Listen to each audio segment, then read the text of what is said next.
of whether to run for governor. I am here and would be here regardless of the office I hold, because it is the right thing to do, which is to show up in your community and thank the folks who are on the ground. On Inauguration Day, Kamala Harris had a chance to speak with incoming VP JD Vance and incoming President Donald Trump. Trump about this. A Harris advisor tells me Trump and Harris have spoken multiple times behind the scenes about California wildfires. Donald Trump is obsessed with the past. He can never move on from talking about and really just attacking those who he thinks have wronged him, and that includes any political opponent he has ever had. And of course, that means Vice President Harris and President Joe Biden. And in an interview with Bret Baier, newly released part of this interview, we saw just how much they occupy his mind specifically. Vice President VP Harris, who has been doing nothing but engaging with in supporting her community in Los Angeles since leaving the White House. Yet still, that is causing Donald Trump to lose his mind, specifically when the 2024 election was brought up and the successes of Vice President Harris. He melted down. It was an absolute mess. She clearly triggered him into this meltdown, and we're going to get into it all. But before we do, if I could quickly ask you to leave a like on this video, and if you haven't already, you enjoy our channel, to hit that subscribe button. It goes a long way. It really does mean a lot to me now. Before we get into Trump meltdown over VP Harris, I want to see what RVP is up to supporting her community. Unlike Donald Trump, who is doing everything he can to destroy our country. And then we'll get into the Trump tantrum. Vice President Kamala Harris making her first public appearance in weeks today, and I caught up with her in both Pacific Palisades and Westwood. During the height of fear, you are fearless. Former Vice President Kamala Harris thanks first responders and surveys fire damage in Pacific Palisades for the first time. What goes through your mind when you see this? You're here, you're now seeing it up close. It's not only seeing it, Alex, you can smell it. You can feel it, right? So it's seeing it with our eyes, and many people have seen it. You all are covering it. But to literally be on the ground here, you can smell the smoke that was here. You can feel the toxicity, frankly, of the environment.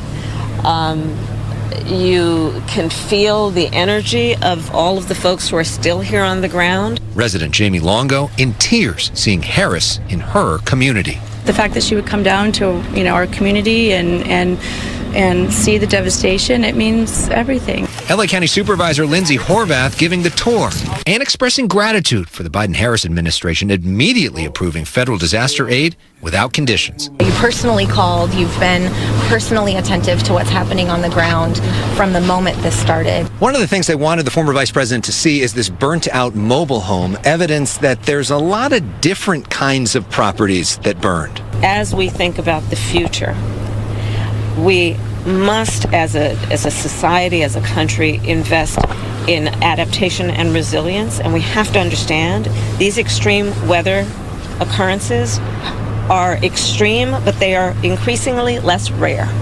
Harris also visiting the Westwood Recreation Center, a temporary home for fire evacuees.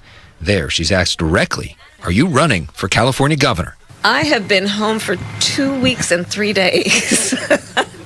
My plans are to be in touch with my community, to be in touch with the leaders and figure out what I can do to support them. Does seeing this change the way you think about the question of whether to run for governor? I am here and would be here regardless of the office I hold, because it is the right thing to do, which is to show up in your community and thank the folks who are on the ground. On Inauguration Day, Kamala Harris had a chance to speak with incoming VP JD Vance and incoming President Donald Trump. Trump about this. A Harris advisor tells me Trump and Harris have spoken multiple times behind the scenes about California wildfires, with the former vice president stressing the need to fully fund disaster relief efforts without conditions, as every president has done before. Harris has not weighed in publicly on Trump's performance as president so far, while privately she's contemplating her own future. Are you ready to support her for governor? if she's running, I'm interested to know that. I know that there are certainly a lot of stories out there, but I think she has a lot of support here. It's difficult to watch that. It is difficult to see someone out of public life, out of public office, who could be kicking her feet up right now, hanging by the pool, lounging, just kicking back, maybe throwing like a martini. I don't know. Harris could be enjoying herself right now, but she's in her community. She's focused on surface. That's been her entire life. That is what she's devoted to. Well, Donald Trump is still pushing crypto scams as president and allowing Elon Musk to funnel billions of dollars away from people who need it at home and abroad and into his pockets. The what could have been versus what is pretty stark, and it's pretty upsetting and disappointing and a reminder of why we need to fight back so much, because there is the potential to have in 2028 at least VP Harris again, but people who actually care about service leading our government in just 2 years. And apparently that is really sticking in the back of Donald Trump's mind, because when he was asked about the 2024 election, actually you'll just see. You won the popular vote, you won all the swing states, but still Kamala Harris got 75 million votes in the country. Well, if you believe the whole thing. Yeah, okay. Well, let's just say it is ridiculous. That the election was as it was. Excuse me.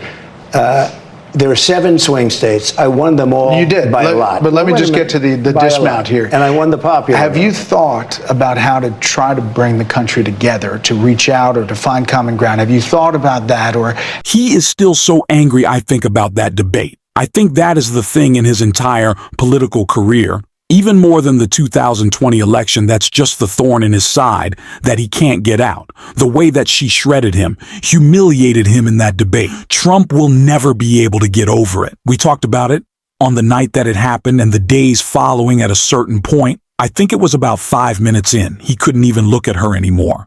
VP Harris, shoulders back, walked up to him, shook his hand, and crushed him in front of 60 million people. Couldn't even make eye contact, and he's still so caught up in it. Saying that there was fraud in the election that he won. Can he not just have any faith in our system? Like, does he have to attack it? No matter what, he didn't win by enough. But that is exposing an element of Trump that is very clear in this presidency. He knows he's weak. It's why he's acting in such criminal, corrupt ways, because he's trying to bolster power. He knows he doesn't really have. It's why he's so caught up in the past, what made him look weak. Just listen to what he said right here. In my first term, when we hit that number, and I mean the day before I heard the word COVID or pandemic, they told me, sir, I think there's a pandemic. That was not a good thing. I said, tell me about pandemics.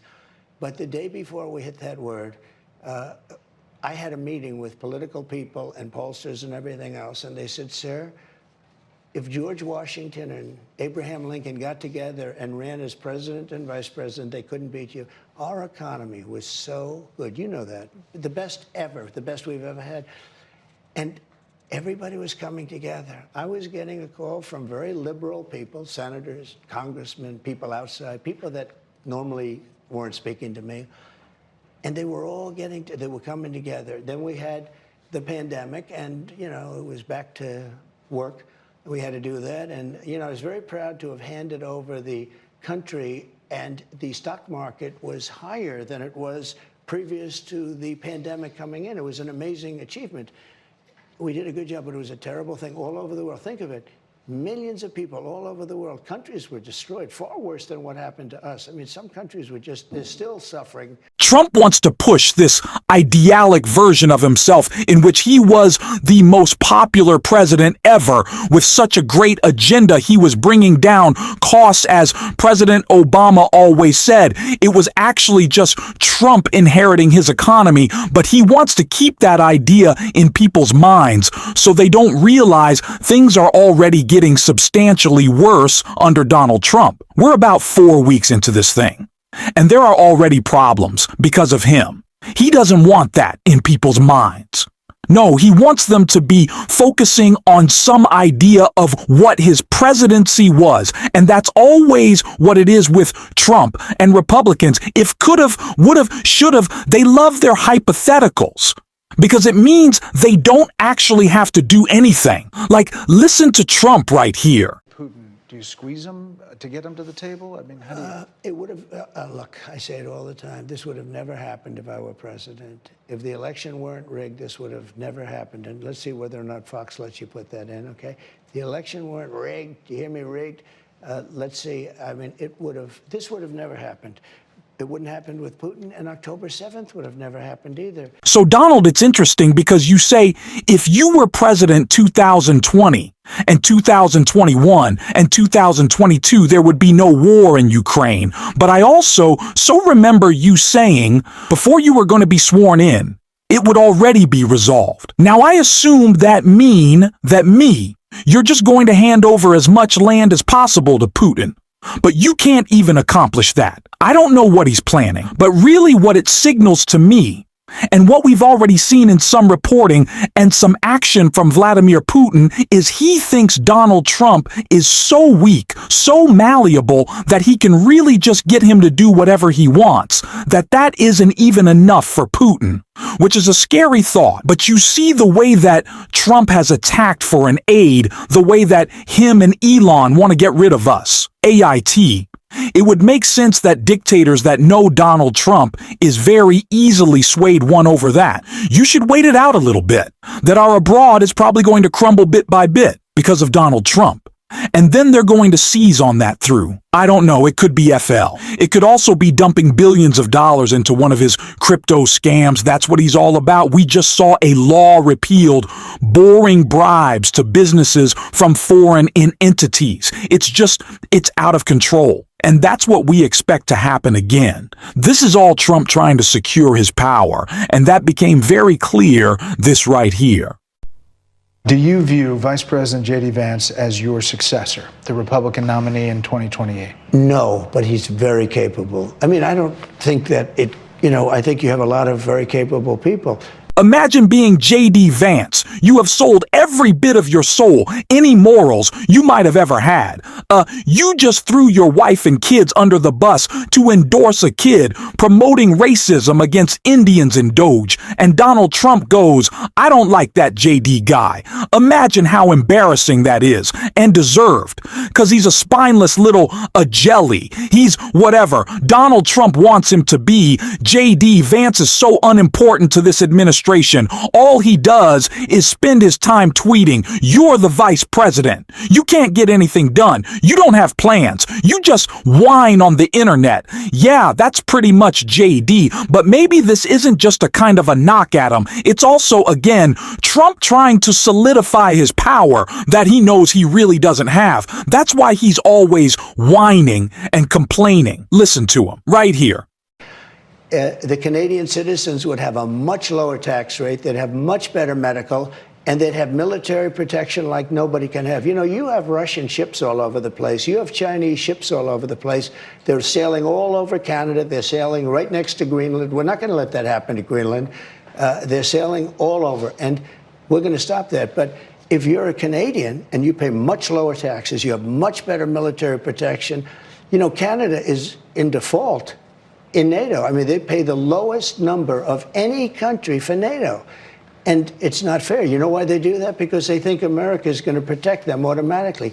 We can't do that anymore. But as a state, it all works great. As another country, I'm not going to do it. Now, what's going to happen if I take away the subsidy? Canada really ceases to become a viable nation.